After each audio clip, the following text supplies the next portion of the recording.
Good evening, everyone. My name is Laura Cox Kaplan, and on behalf of my firm, PricewaterhouseCoopers, it is my honor and privilege to welcome you all here this evening for what I know will be a very enlightening discussion. It is my pleasure to introduce our moderator for this evening. Please welcome Ms. A'Lelia Bundles. It's my pleasure to introduce our panelists this evening. Dr. Pamela Laird is professor and chair of the History Department at the University of Colorado in Denver. We also have Daryl McKissick, who is chairwoman of the board of McKissick & McKissick, a multi-generational family business and construction. So I'm just going to set the stage a little bit this evening. I mean, some of this you know, but for many generations, women didn't work outside the home unless they had to.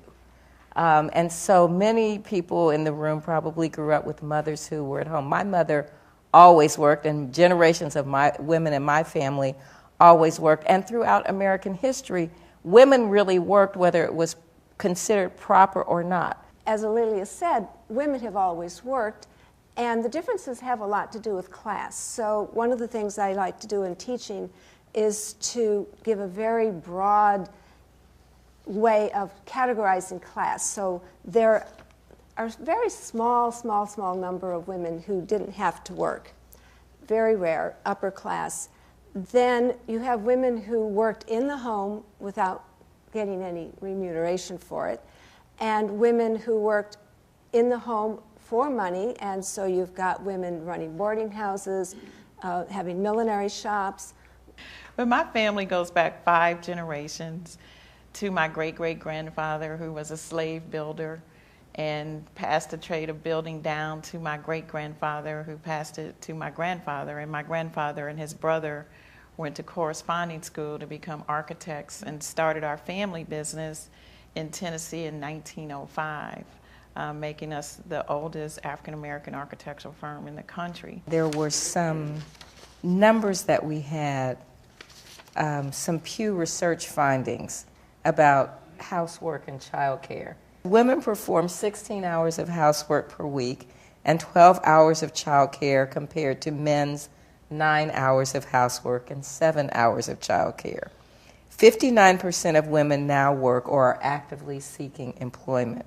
66% of women with children ages 17 or younger work either full-time or part-time. One of the problems with running a household is that our culture, our society, our legal system is basically set up to have an adult in every household.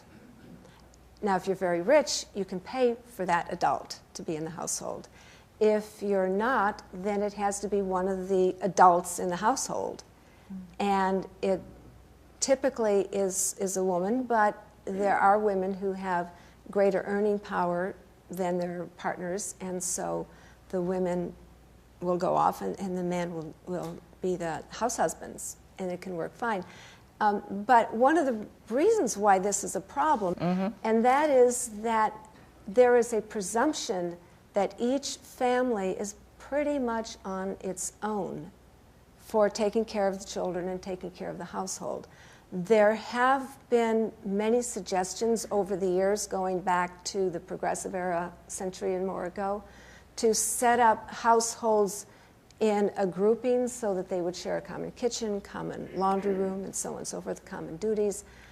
In order to run a business, you have to be willing to borrow, and you have to be able to borrow. When women were unable to borrow without their husband's signature or some other responsible male signature, then it was impossible to grow. When I was married, I married someone after I started my business, and I was trying to get a bigger line of credit.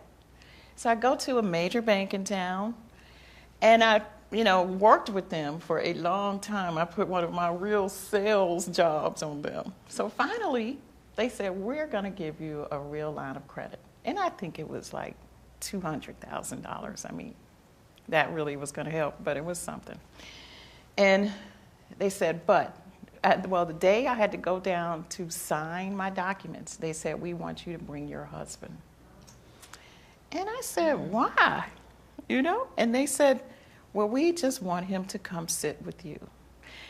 And I said, well, it's not his company. He has no ownership. I'm 100% stock owner. He's not signing one document. He is not on the line for anything. I am on the line for everything. And they said, do you want this money or not? But can you imagine? And I'm sitting here thinking about this whole Credit Act that I knew nothing about. Had I had that piece of information, and I'm going to talk about networking and information, had I had that piece of information, you know, I would have really Jam them threatened up. them that day. It would have been a rough day, and I would have walked out of there with $1 million line of credit.